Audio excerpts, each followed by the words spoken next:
இந்த வாரம் முழுவதும் அந்த பிரதான ஆசீர்வாதத்தை கொடுக்கிறதாக என் ஆண்டவர் அவருக்குள்ளே பேசும்படியாக ஜெபிக்கிறோம். அவர் ஒரு மனுஷனாக இருப்பது நிமித்தமாக ஆவியானவர் அவருக்குள்ளே கிரியை செய்யும்படியாக ஆவியானவர் என்னென்ன திட்டங்களை சபைக்குள்ளே கொண்டு வந்து கொடுக்க வேண்டுமோ அவை யாவும் வெளிப்படுத்தும்படியாக ஜெபிக்கிறோம். முழுவதையும் ஆண்டவரே என்னுடைய பரிசுத்த திருச்சபைக்குள்ளே தேவன் கொடுக்கும்படியாக ஜெபிக்கிறோம். ஆண்டவரை அநேகருக்கு இது ஒரு ஆசீர்வாதமாகவும் விடுதலையாகவும் இருக்க வேண்டும் என்று நாசரேத்தின் இயேசு கிறிஸ்துவின் நாமத்திலே ஒப்புக் கொடுத்து ஜெபிக்கிறோம் நல்ல பிதாவே. ஆமென். ஹல்லேலூயா. நாங்கள் வேத வார்த்தைக்கு கடந்து போக போகிறோம். சிங்களத்திலே கட்டாயம் டிரான்ஸ்லேட் வேண்டும் என்று சொன்னால் நீங்கள் கைகளை உயர்த்துங்கள். සිංහලෙන් අනිවාර්යෙන් ට්‍රාන්ස්ලේට් අවශ්‍යයි කියන අය ඩෑත් ඔසවන්න.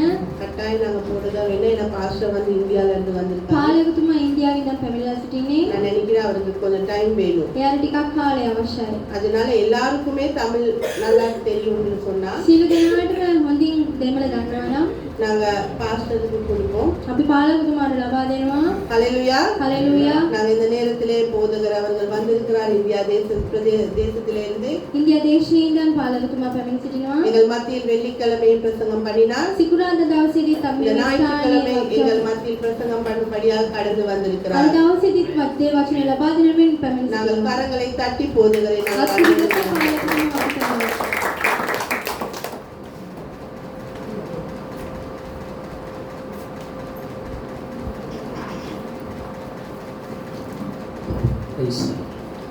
ஆண்டவராகிய இயேசு கிறிஸ்துவின் பரிசுத்த நாமத்துக்கு மகிமை உண்டாகட்டும். ஹல்லேலூயா. சந்தோஷமா வலது கையை உயர்த்தி ஹல்லேலூயா ஹல்லேலூயா கர்த்தருக்கு ஸ்தோத்திரம் உண்டாகட்டும். சிங்களத்தில் நான் கேட்க ஆசைப்படுறேன், ஆனால் இன்னைக்கு வேண்டாம். கர்த்தருக்கு ஸ்தோத்திரம் உண்டாகட்டும். கர்த்தர் பெரிய கிருபைனால இந்த ஓய்வு நாளில் மன மகிழ்ச்சி நாளில் கர்த்தர் நம்மை கூட்டி சேர்த்ததுக்காக நான் கர்த்தரை ஸ்தோத்தரிக்கிறேன். ஹல்லேலூயா ஹல்லேலூயா. சிஸ்டர் சொன்னது போலவே நம்ம அல்லேலூயா வந்து எனக்காக சொல்லாதீங்க. இந்தியாவிலேருந்து ஒரு பாஸ்டர் ஜெபர்சனன் வந்திருக்கிறாரு, அவர் அல்லேலூயா சொல்றாருன்னு சொல்லாதீங்க. அல்லேலூயா என்றால் தேவனுக்கு மகிமை. யாருக்கு மகிமை? யாருக்கு மகிமை? சொலோமோன் ஒரு தேவ ஆலயத்தை கட்டினாரா, அந்த ஆலயம் முழுதும் மகிமை நிரம்பி இருந்துதான். அதனால நம்ம தேவனை மகிமைப்படுத்ததான் இந்த ஓய்வு நாள கர்த்தர் நம்மை கூட்டி சேர்த்திருக்கிறார். அதனால வெள்ள கையை உயர்த்தி அல்லேலூயா சொல்றதுனால தேவனுக்கு மகிமை உண்டாகும். அவரை மகிமைப்படுத்துறதுல நமக்கு ஒரு மகிழ்ச்சி வரணும், நமக்கு ஒரு சொல்ல பக்தி வைராகியம் வரணும். அல்லேலூயா அல்லேலூயா. கர்த்தருக்கு ஸ்தோத்திரம் உண்டாகட்டும். இந்த நாளில் ஓய்வு நாளில் பேசும்படியாக எனக்கு வாய்ப்பு தந்த இந்த சபையின் போதகராக இருக்கிற பாஸ்டர் அசோக் பிரதருக்காக நன்றி செலுத்துகிறேன். கர்த்தருக்கு ஸ்தோத்திரம். அவர் இங்கே இல்லாவிட்டாலும் கர்த்தர் எனக்கு ஒரு வாய்ப்பு தந்த அந்த ஊழியக்கார குடும்பத்தையும் ஊழியக்கார கர்த்தர் ஆசீர்வதிப்பராக. வெள்ளிக்கிழமை மாலை நேரத்தில் இந்த இடத்துல விடுதலைக்காக நாங்கள் ப்ரேயர் பண்ணோம். விடுதலின் வார்த்தைகளை கேட்டோம். நிறைய பேர் ஆசீர்வதிக்கப்பட்டீங்க, விடுவிக்கப்பட்டீங்கன்னு நம்புகிறேன். இந்த மன மகிழ்ச்சினால் இந்த ஓய்வு நாளில் கூட கர்த்தர் அற்புதங்களை செய்ய போகிறார். எத்தனை பேர் விசுவாசிக்கிறீங்க? ஹல்லேலூயா. வார்த்தையை கேட்டுக்கொண்டிருக்கும் போதே அற்புதம் நடக்கும். வார்த்தை கேட்டுக்கொண்டிருக்கும் போதே உங்க சிந்தனை அங்கும் இங்குமா செதறி போச்சுன்னா அற்புதம் நடக்காது. வார்த்தையை விசுவாசிக்கணும், வார்த்தையை நல்லா கேட்கணும், வார்த்தை மேல விசுவாசத்தை வைக்கணும். அப்போது இந்த நாளில் இந்த மன மகிழ்ச்சினால கர்த்தர் பெரிய காரியத்தை உங்கள் குடும்பத்திலையும் உங்கள் வாழ்க்கையில கர்த்தர் செய்ய போகிறார். நீங்க இங்க இருந்தாலும் உங்க வீட்டுல தேவ மகிமை இறங்க போகிறது, வீட்டுல தேவ வல்லம் இறங்க போகிறது. எத்தனை பேர் விசுவாசிக்கிறீங்க? ஹல்லேலூயா. சரி, பிரியமானவர்களே, கர்த்தருக்கு ஸ்தோத்திரம். பைபிள்ல எழுதப்பட்டிருக்கிறது, ஒரு ஓய்வு நாளில் ஜெப ஆலயத்துல 18 வருஷமாக கட்டுண்ட ஒரு பெண் வருகிறாள். 18 வருஷமா கட்டுண்ட பிசாசினால பலவீனப்படுத்தப்பட்ட கூனியா இருந்த ஒரு பெண்ணை பார்க்கிறோம். இயேசு முன்பு அழைத்து அவள் மேல கையை வச்ச மாத்திரத்துல அவள் நிமிர ஆரம்பிக்கிறார். ஹல்லேலூயா. அதே போலவே இந்த நாளில் உமென்ஸ் நாளா, பெண்களுக்கு சொல்ல போனா நாள் என்று ஒரு இந்த நாளில் சொல்ல போனா நிறைய இடத்துல ஜெபம் பண்ணி கொண்டிருக்கிறாங்க. பெண்கள் வந்திருக்கிறீங்க, ரொம்ப பேர் பெண்கள். கர்த்தருக்கு ஸ்தோத்திரம். உங்களை எல்லாருக்கும் இந்த உமென்ஸ் நாளில் வாழ்த்துதலை கூறுகிறேன். கர்த்தர் உங்களே ஆசீர்வதிப்பாராக. பெண்கள் ஆமென் சொல்ல மாட்டேன்றீங்க? ஹல்லேலூயா. பெண்கள் இல்லைன்னா ஜெனரேஷன் இல்லை. என்ன இல்லை? என்ன இல்லை? ஆமா, ஆதாம் அந்த ஆதியா புஸ்தகத்துல தனிமையா இருக்கும் போது கர்த்தருக்கு ஜெனரேஷன் இல்லை. எப்போ ஒரு பெண்ணை உண்டாக்குனார், அது பிறகுதான் ஜெனரேஷன் என்ன பண்ண போகிறோம், பார்க்க போகிறோம். ஜெனரேஷன் இல்லாம இந்த குட்டி பயலுங்க இருக்க முடியாது. நான் கூட சொல்லப்போனா எங்க அம்மா மூலமா இங்கே நான் இருந்திருக்க முடியாது. அதனால பெண்களுக்கு நம்ம ஒரு ரெஸ்பெக்டட் கொடுத்து தான் ஆகணும். தாய்மார்களே நான் சொல்லப்போ நான் வாழ்த்துகிறேன். நிச்சயமா தாய்மார்கள் பிள்ளைகளை பெற்று வளர்த்ததுனால இன்னைக்கு நாங்கள் பெரிய ஆளாக்கப்பட்டு அவருக்கு ஊழியம் செய்கிறோம். ஒரு அலையில சொல்லுங்க. கர்த்தருக்கு சோதி. எங்க இந்தியாவில் இப்படியா சொல்லுவாங்க, தாய் 9 மாசம் வயிற்றுல சொல்லப்போன ஒரு பிள்ளையை சுமப்பாங்கன்னு. ஆனா தகப்பன்மார் சொல்லப்போன சிந்தனையில பிள்ளையை சுமப்பாங்க. எங்க மைண்ட் செட், சிந்தனைக்குள்ள பிள்ளையை சுமப்பாங்க. அப்படின்னா 9 மாசம் மாத்திரம் இல்லை, அந்த வாழ்நாள் முழுவதும் அந்த பிள்ளைக்காகவே அந்த தகப்பனர் என்ன பண்ணுவாங்க. அதனால தகப்பனா இருக்கட்டும் தாயா இருக்கட்டும், தாய் தகப்பனை கனப்படுத்தும் போது அது நமக்கு ஒரு பெரிய ஆசீர்வாதம். நாம சொல்லுங்க. வேதத்தை திறந்து ஒரு வசனத்தை வாசிப்போம். ஏசாயா தீர்க்க தரிசன புஸ்தகத்துல, ஏசாயா தீர்க்க தரிசன புஸ்தகம், அதுல நீங்க 6ஆம் அதிகாரம் 3ஆம் வசனத்தை வாசிங்க. 6ஆம் அதிகாரம் 3ஆம் வசனம்.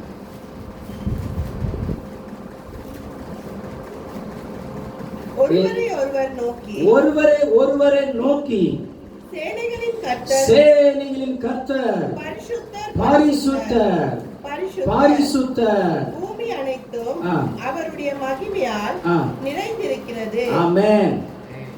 இந்த இடத்துல ஒரு வசனம் இருக்கிறது, ஒருவரை ஒருவரை பார்த்து. பாருங்க எப்படி பாக்குறீங்க, ஒருவரை ஒருவரை பார்த்து. பார்க்க மாட்டேன்றீங்களே, இது என்கேஜ்மெண்ட் அல்ல. ஒருவரை ஒருவரை பார்த்து நம்ம வாயில சொல்லக்கூடிய ஒரு வசனம், சேனைகளின் கர்த்தர், சேனைகளின் கர்த்தர் பரிசுத்தர் பரிசுத்தர் பரிசுத்தர். 3 முறை சொல்லணும். ஏன்னா அந்த 3 முறைன்றதுக்கு ஒரு அர்த்தம் இருக்கிறது. அல்லேலூயா. மறுபடியும் சொல்றீங்களா? ஒருவரை ஒருவரை பார்த்து சேனைகளின் கர்த்தர். நீ என்ன சொன்ன? என் தேவன் யார் தெரியுமா? சேனைகளின் கர்த்தர் பரிசுத்தர் பரிசுத்தர். ஒரு போலீஸ் அதிகாரி மகன், ஹேய் எங்க அப்பா யார் தெரியுமா? நான் ஒரு எம்எல்ஏ மகன் தெரியுமா அப்படின்னு ஒரு பெருமையா பாருங்க. அந்த பக்கத்தில் இருக்கிற கிளாஸ்மேட்டோ டீச்சருக்கோ சொல்றாங்க, யார் தெரியுமா? நான் எங்க அப்பா யார் தெரியுமா அப்படின்றாங்க. நான் உங்களை பார்த்து சொல்றேன், எங்க அப்பா யார் தெரியுமா? இந்தியாவில இருந்து உபதேசிக்க வந்திருக்கிறேன்னு, எங்க அப்பா யார் தெரியுமா? நீங்க சொல்லணும், இலங்கை தேசத்தில் இருக்கிற எங்க அப்பா யார் தெரியுமா? உங்க அப்பாவும் எங்க அப்பா ஒரே அப்பா தான். அவர் சேனைகளின் கர்த்தராக இருக்கிறார். சேனைகளின் கர்த்தர் பரிசுத்தர் பரிசுத்தர் பரிசுத்தர் என்று போற்றி புகழக்கூடிய நல்ல தேவனாய் இருக்கிறார். கையை தட்டி வரவழிப்பமாக பரிசுத்தர் என்னவரே உற்சாகமாக வாயத்தடி துடிங்க. வாயில துடி இருக்கணும், வாயில துடி இருக்கணும். உன் வாயை விரிவாக தர நன்மையில நிரப்ப போகிறார். வாயை திறந்து கர்த்தரை ஸ்தோத்தரித்து ஸ்தோத்திர பலியிடுகிறவன் என்னை மகிமைப்படுத்துகிறான். எல்லா வாயை திறந்து காபாரி சங்காரி காபாரி, ஒரு மகிமை மேகம் இந்த இடத்துல மூடுவதாக, ஒரு தேவ பிரசனம் இறங்குவதாக, பரிசுத்த ஆவியானவர் இறங்கி வருகிறார் வருகிறார் நிரப்பப்படுவதாக. கர்த்தரை ஆவியானவர், கர்த்தருடைய ஆவி எங்க உண்டோ அங்க விடுதலை உண்டு. இப்போது விடுவிக்கப்படுவதாக. விடுதலை உண்டாகட்டு, இப்போது விடுதலை உண்டாகட்டு. இப்போது நல்ல கையை கட்டி ஆவியில் நிரம்பி அந்நிய பாஷை பேசு. காபாரி லிங்காபாரி சங்காரி காபாரி, தேவ தூதர்களின் இடத்தில் இறங்கி வரட்டு. இப்போது தேவாதி தேவன் நமதிலே உலாவி கொண்டிருக்கிறபடி நமக்கு ஸ்தோத்திரம். நன்றி ஏசப்பா, நன்றி. ஆமென். அல்லேலூயா. அந்த மழை வந்துட்டே இருக்கணும். இதை வந்துட்டு திடீர்னு நிற்கிறதல்ல, கடைசி காலத்தில் வாழ்கிறோம். ஆமென். பரிசுத்த ஆவி எல்லாரும் ஊற்றப்படுகிறார். அல்லேலூயா. 1 பேதுரு புத்தகத்துல 1ஆம் அதிகாரம் அதுல இது நீங்க புரிஞ்சிருந்தா அதை நீ கட்டாயமா செய்வீங்க. இது நீங்க புரிஞ்சிருந்துச்சுன்னா 1 பேதுரு 1ஆம் அதிகாரம் 15ஆம் வசனத்துல உங்களை அழைத்தவர் பரிசுத்தம் உள்ளவர்.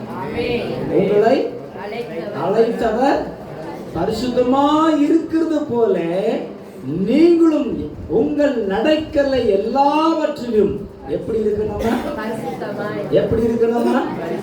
ஒருவரை பார்த்து சொல்லுங்க, நீங்க பரிசுத்தமா இருக்கணுமா? நீங்க பரிசுத்தமா இருக்கணுமா? ஏன்னா நம்முடைய தேவன் பரிசுத்தமா இருக்கிறார். அல்லேலூயா. நம் தேவன் எப்படி இருக்கிறார்? பரிசுத்தமா இருக்கிறார். நீங்க எவ்வளவு வாயில பரிசுத்தர் பரிசுத்தர் பரிசுத்தர் சொல்றீங்களோ நீங்களே மாறுவீங்க. உங்க கண்ணெல்லாம் மாறும். உங்க கண்ணெல்லாம் பரிசுத்தமா இருக்கும். உங்க நினைவுகள் எல்லாம் பரிசுத்தமா இருக்கும். உங்கள் கை பரிசுத்தமா இருக்கும். உங்கள் எல்லாவற்றிலும். அதனால தான் ஆண்டவர் சொன்னாரு, இருதயத்தில் சுத்தம் உள்ளவன் தேவனை தரிசிப்பான். பரிசுத்தம் இல்லாமல் ஒருவரும் தேவனை காண முடியாது. தேவனை தரிசிக்க முடியாது. பரலோகத்துக்கு போனோமான்னு கேளுங்க. ஒரு கேள்வி பக்கத்துல இருக்கு, பரலோகம் போனோமா? நீ பரிசுத்தமா இருந்தா மட்டும்தான் நீ பரலோகத்திலே பிரவேசிப்பாய். பரிசுத்தம் இல்லாம நீ துதிக்கிற துதி கூட கர்த்தர் அங்கீகரிக்க மாட்டார். உபவாசம் கூட வீணாயிடும். ஜெபம் கூட வீணாயிடும். நீ பல வருஷமா நான் சர்ச்சில் இருந்தேன்னு சொன்னா ஒரு பிரயோஜனம் இல்லை. பரிசுத்தம் இல்லாமல் ஒருவனும் தேவனை காண மாட்டாங்க. தேவன் ராஜ்யத்தை காண மாட்டாங்க. இந்த ஓய்வு நாள் பரிசுத்த நாளா இருக்கிறது. அல்லேலூயா. அவர் சொந்த ரத்தத்தினால மீட்டெடுக்கப்பட்டு அப்படின்னா நீங்க பரிசுத்தம் உள்ள ஒரு சந்ததியா இருக்கிறீங்க. இவர் செலக்டட் பீப்பிள். நீங்க தேவனாலே தெரிந்து கொள்ளப்பட்ட தேவ பிள்ளைகள். நம்புறீங்களா? நம்ப மாட்டீங்களா? அல்லேலூயா. ஆமென். இயேசுவின் ரத்தத்தால கழுவப்பட்டு நான் பரிசுத்தமா இருக்கிறேன். பைபிள் இன்னொரு வசனம் சொல்லுகிறது, பரிசுத்தம் உள்ளவன் இன்னும் பரிசுத்தமாகட்டும். பரிசுத்தம் உள்ளவன் அதுக்கு என்ன ரிங் சோப் பாயிண்ட் வரட்டுமா? என்ன சோப் பாயிண்ட் வரலாம்? என்ன லிக்விட் வாங்கிட்டு வரலாம்? அல்லேலூயா. அதுதான் இங்க நான் சொல்ல போனா பரிசுத்த வேதாகத்தை கொண்டு வந்திருக்கு. இன்னும் பரிசுத்தமாகிறதுக்காக வசனத்தை கேட்கறதுனால நம்ம உள்ளத்துல பரிசுத்தமாக்கப்படும். அதனால எவ்ரி சண்டே ஞாயிற்றுக்கிழமை எதுக்கு நம்ம வர்றோம்? தேவனுடைய சத்தத்தை கேட்டு இன்னும் நீதிமான்களாக மாறும்.